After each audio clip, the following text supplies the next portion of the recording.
Sir 75 വയസ്സ് കഴിഞ്ഞാൽ വിരമിക്കണമെന്ന മോഹൻ ഭാഗവതിന്റെ വിവാദ പരാമർശമാണ് ഇപ്പോൾ BJPയെ വെട്ടിലാക്കിയിരിക്കുന്നത്.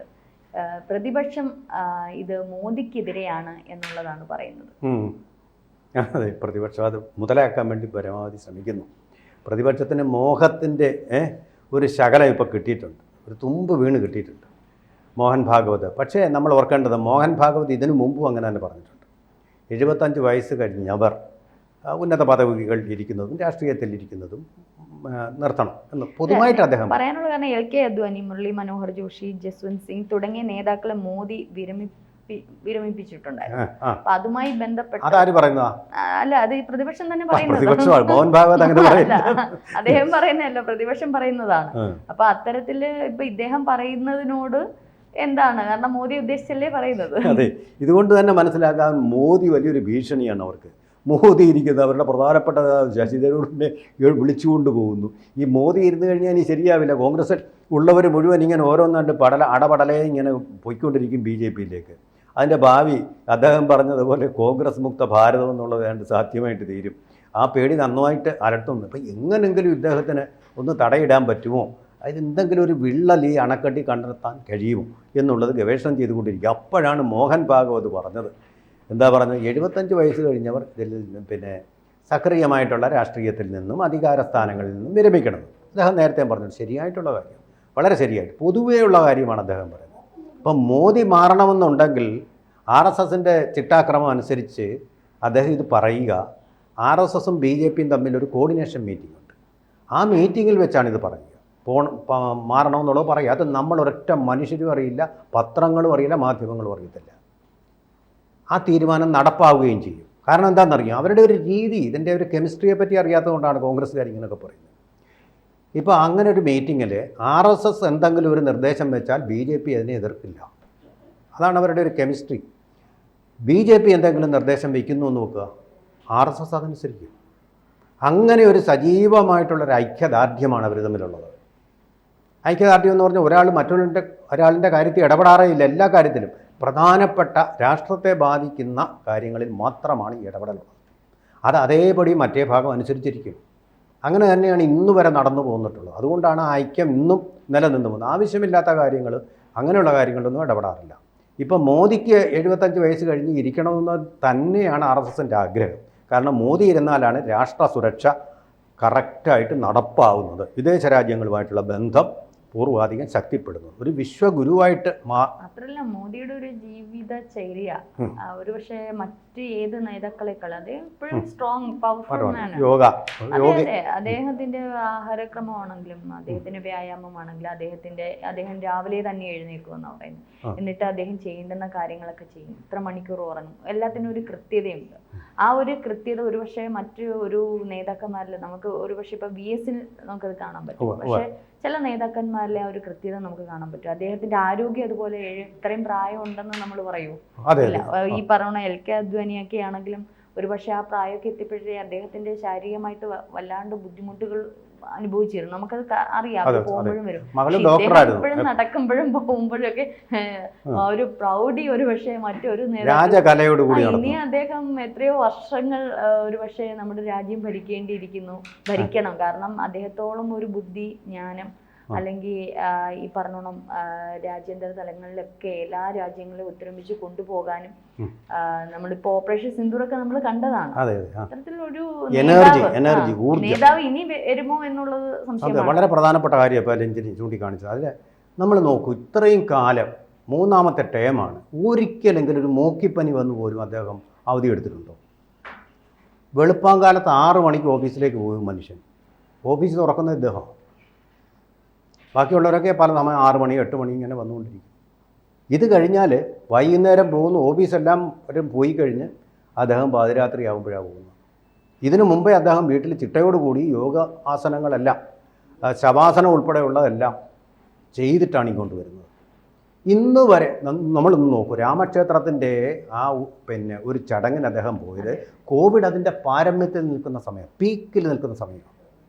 ഒരു മാസ്കും ഇല്ലാതാണ്. എനിക്ക് തോന്നുന്നു 21 ദിവസം കൊണ്ട് വ്രതം അനുഷ്ഠിക്കുകയും ചെയ്തു. ഒരു മാസ്ക് പോലും അണിയാതെ അദ്ദേഹം പോയി അവിടെയുള്ള എല്ലാ പൂജകളും മറ്റുള്ളവരുടെ അടുത്ത് നിന്നുകൊണ്ട് തന്നെ നടത്തി. ആ ചങ്കൂറ്റം നമ്മൾ സമ്മതിക്കേണ്ടതാണ്. അപ്പോൾ അങ്ങനെയുള്ളൊരു മനുഷ്യനാണ് അദ്ദേഹം. ഒരു എന്ന് പറഞ്ഞാൽ അസ്വാഭാവികമായിട്ടുള്ള ആരോഗ്യം ദൈവം കൊടുത്തിട്ടുള്ളൊരു മനുഷ്യനാണ്. അങ്ങനെ ഒരു ആളിനെ സംബന്ധിച്ച് നടുവേദന എന്ന് പറഞ്ഞിട്ടുണ്ടോ എപ്പോഴെങ്കിലും? വിമാനത്തിലൊക്കെ ഓടിയാ കയറുന്നു. ആ ശരീരത്തിൻ്റെ വെയിറ്റ് കൊണ്ട് ഇത്തിരി തടസ്സം വരുന്നെങ്കിലും അങ്ങനെ ഓടിച്ചാടി അങ്ങനെ ഈ പ്രായത്തിന് കയറാൻ കഴിയുക എന്ന് പറഞ്ഞാൽ അസാധാരണ. മമ്മൂട്ടിയെ പോലെയൊക്കെ തന്നെയാണ്. മമ്മൂട്ടിയുടെ ഇങ്ങനെ മനഃപൂർവ്വം വെച്ചേക്കുന്നത് കൊണ്ടായിരിക്കാം. അല്ല, മമ്മൂട്ടിയുടെ മേക്കപ്പാണ് കൂടുതൽ. മമ്മൂട്ടി മേക്കപ്പ് ഇല്ലാത്ത ചിത്രം കണ്ടു കഴിഞ്ഞാൽ നമുക്ക് ആ ഒരു വലിയ വയസ്സനാണെന്ന് തോന്നുക തന്നെ ചെയ്യും. മേക്കപ്പ്, പിന്നെ അതുപോലെ തന്നെ പ്ലാസ്റ്റിക് സർജറി, അങ്ങനെയുള്ള സങ്കേതങ്ങളുണ്ട്. സിനിമാ നടന്മാർക്ക് അത് ആവശ്യമാണ്, കാരണം അവരുടെ സൗന്ദര്യം നിലനിർത്താൻ വേണ്ടി. ഇദ്ദേഹം അതൊന്നുമില്ല. യോഗയല്ലാതെ മറ്റൊന്നുമില്ല. എന്തൊരു ശബ്ദമാണ്, ലങ് പവർ എന്ന് പറഞ്ഞാൽ എത്രമാത്രമാണ്. പ്രസംഗങ്ങളിൽ ഇപ്പോഴും എന്തൊരു എനർജിയാണ്. നമ്മളിവിടെ ഇപ്പോൾ ഒരു 8 മിനിറ്റ് ഇത് പറഞ്ഞു കഴിയുമ്പോഴത്തേക്ക് തന്നെ നമ്മുടെ ശ്വാസഗതിയെല്ലാം പോയില്ലേ. 8 മണി. ആ ലങ് പവറിൻ്റെ വ്യത്യാസം, അത് നല്ല ലങ് പവറോട് കൂടി തന്നെ എത്ര നേരം വേണമെങ്കിലും സംസാരിക്കാനും ആ ശബ്ദത്തിൻ്റെ ആ ഒരു ബാസ്, അതുപോലെ തന്നെ ഉയർച്ച, അത് ഭയങ്കരമാണ്. ഏത് രാജ്യത്ത് പോയാലും ശരി. സാധാരണ മാത്രമല്ല സാർ, ഇതിനേക്കാൾ അപ്പുറം അദ്ദേഹത്തിൻ്റെ ഒരു ഭരണതന്ത്രമുണ്ട്. അതൊരു സാധാരണ ഒരു പക്ഷേ നമ്മളിപ്പം ഏറ്റവും വികസിത രാജ്യം എന്ന് പറയുന്ന അമേരിക്കയിലെ ട്രംപിനെയൊക്കെ നമ്മളൊരു കോമാളിയായിട്ടും വിഡ്ഢിയായിട്ടും ഒക്കെ പലപ്പോഴും കണ്ടിട്ടുണ്ട്. പക്ഷേ നരേന്ദ്രമോദിയെ ഏതെങ്കിലും ഒരു രാജ്യത്തലവന്മാർ അത്തരത്തിൽ കാണാറുണ്ടോ? അദ്ദേഹത്തിന് കൊടുക്കേണ്ടെന്ന് ബഹുമാനം എവിടെ ചെന്നാലും നമുക്ക് കാണാം. അദ്ദേഹം പങ്കെടുക്കുന്ന എല്ലാ മീറ്റിംഗ്, എല്ലാ ഫംഗ്ഷനുകളിലും അദ്ദേഹത്തിന് കൊടുക്കേണ്ടുന്ന ഒരു പ്രത്യേക ശ്രദ്ധയുണ്ട്. ഇപ്പോൾ തന്നെ പല രാജ്യങ്ങളുടെയും യുദ്ധങ്ങൾ വരുമ്പോഴും ഒരു മീഡിയേഷൻ പദവിയിലേക്ക് ഇന്ത്യ പ്രധാനമന്ത്രി വരണം എന്നുള്ളത് അദ്ദേഹത്തിന് കൊടുക്കുന്ന ഒരു റെസ്പെക്റ്റാണ്. ഒരു പക്ഷേ ഇനി വരുന്ന ഒരു നേതാവിന് ഇത്തരത്തിലുള്ള ഒരു ഇത് കിട്ടുമോ എന്നുള്ളത് നമുക്ക് സംശയിക്കേണ്ടിയിരിക്കുന്നു. ഇനി BJP-യിൽ നിന്ന് തന്നെ ഇത്തരത്തിലുള്ള ഒരു നേതാവ് ഉണ്ടാകുമോ എന്നുള്ളതും ആശങ്കയിലാണ്. കാരണം ഇദ്ദേഹത്തിന്റെ ഒരു പ്രഭാവം കഴിയുമ്പോൾ എന്താവും BJP-യുടെ അവസ്ഥ എന്നുള്ളത് നമ്മൾ ചിന്തിക്കേണ്ടിയിരിക്കും. ഏകദേശം പ്രായമായിരിക്കുന്ന തീർച്ചയായിട്ടും ഒരു പ്രധാനപ്പെട്ട പോയിന്റ് ഇവരുടെ ഒരു കെമിസ്ട്രി ഉണ്ട്.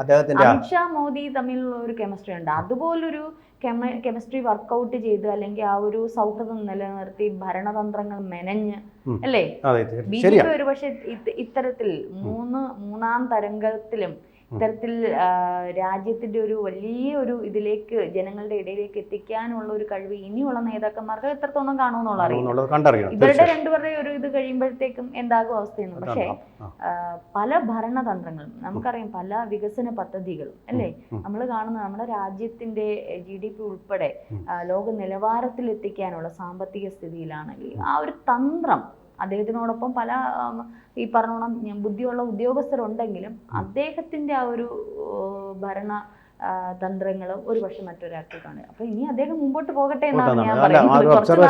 അദ്ദേഹത്തിന്റെ നടത്തം രാജകീയ കലയുള്ള ഒരു നടത്തമാണ്. നെഞ്ചു വിരിച്ച് തല ഉയർത്തിപ്പിടിച്ചുകൊണ്ട് ഭാരതത്തിന്റെ അഭിമാനമാണ് വിജൃംഭിക്കുന്നത്. അല്ല, സാഹിബിനെ കാണുമ്പോൾ ഇങ്ങനെ കവാത്ത് മറന്നിട്ട് ഇങ്ങനെ കുനിഞ്ഞു നിൽക്കുന്ന ഇന്ത്യക്കാരുടെ ഏറ്റവും വലിയ കുറ്റം ബ്രൂഡിങ് ഷോൾഡേഴ്സ് എന്നാണ്. സാഹിബിനെ കാണുമ്പോൾ തന്നെ ഇങ്ങനെ നമ്മൾ കൂനിപ്പടച്ച് നിൽക്കും, പെടക്കോഴിയെ പോലെ. അങ്ങനെയല്ല ഇദ്ദേഹം നെഞ്ചു വിരിച്ചുകൊണ്ട് ആരുടെ എന്ത് മറുപടിയും പറയും. അതുകൊണ്ടാണ് ഈസ് എ ഗുഡ് ബാർഗെയിനർ എന്ന് ട്രംപ് പറഞ്ഞത്. അപ്പോൾ അങ്ങനെയുള്ള എന്ന് മാത്രമല്ല, അവസാനമായിട്ട് ഒരു കാര്യം കൂടെ പറയട്ടെ. RSSൻ്റെ ഏറ്റവും വലിയ ആഗ്രഹം ഇന്ത്യയെ ഒരു വിശ്വഗുരുവാക്കി മാറ്റുക എന്നുള്ളതാണ്. ഈ വിശ്വഗുരു സ്ഥാനത്തേക്ക് ഇന്ത്യയെ കൊണ്ടുവരുന്നതിൽ അദ്വിതീയമായിട്ട് പങ്കുവഹിച്ച ആളാണ് നരേന്ദ്രമോദി. പല ഉദാഹരണങ്ങളും ഒറ്റ ഒരെണ്ണം മാത്രം സമയക്കുറവുകൊണ്ട് പറഞ്ഞു തന്നത് അന്താരാഷ്ട്ര യോഗാ ദിനം. ലോകത്തിലുള്ള മിക്ക രാഷ്ട്രങ്ങളും ഇന്ന് യോഗ എന്താണെന്നറിയും, യോഗ പ്രാക്ടീസ് ചെയ്യുന്നുണ്ട്. ആ ഒരു തരത്തിലെ ഒരു വിശ്വഗുരുവാക്കി ഇന്ത്യ മാറ്റുന്നതിന് ടൂറിസം മേഖലയെ വലിയൊരു ഒരുപാട് കാര്യങ്ങളുണ്ട്. നമ്മുടെ സംസ്കാരവും പൈതൃകവും ഒക്കെ അത് മറ്റുള്ള രാജ്യങ്ങളിൽ എത്തിക്കാൻ വളരെയധികം കഠിന പ്രയത്നം ഒരു പക്ഷേ BJP ഭരണത്തിന് കഴിഞ്ഞു. തീർച്ചയായിട്ടും. അതുകൊണ്ട് ഇത്തരത്തിൽ ഒരുപാട് കാര്യങ്ങൾ എടുത്തു പറയാനുണ്ട്. ഒരു പക്ഷേ ഇപ്പോൾ അത് ആ ഒരു ഭരണത്തിൽ ഇരിക്കുന്നതുകൊണ്ട് പലതും വിസ്മരിച്ചു പോകുന്നെങ്കിൽ നാളെ ഒരു സമയത്ത് ഇതേ പ്രതിപക്ഷം തന്നെ ഇദ്ദേഹത്തിനെ വാട്ടിപ്പാടുന്ന ഒരു കാലം അടുക്കുമെന്നാണ് എനിക്ക് തോന്നുന്നത്. അതുകൊണ്ട് തുടരും. തുടരും. കൂടുതൽ വാർത്തകളും വിശേഷങ്ങളും നിങ്ങളിലേക്ക് എത്താൻ ABC മലയാളം സബ്സ്ക്രൈബ് ചെയ്യുക, ബെൽ ബട്ടണും അമർത്തുക.